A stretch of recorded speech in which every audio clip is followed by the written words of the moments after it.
how to check your iPhone battery health. Hello everyone, I am Bishaka and welcome to our channel. Now let's get right into the tutorial. Firstly, go ahead and launch the settings application on your device and scroll down and tap on the battery option you see there.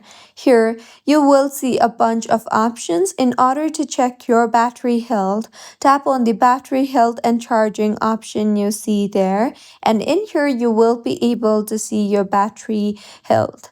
The maximum capacity will show the measure of battery capacity relative to when it was new. Lower capacity may result in few hours of usage between charges.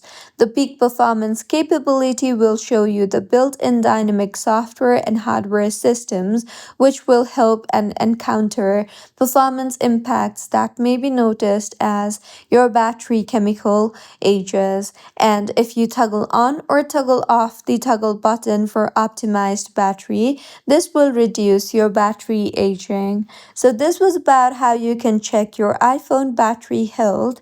If you find this tutorial helpful, please like the video and do comment if you have any queries.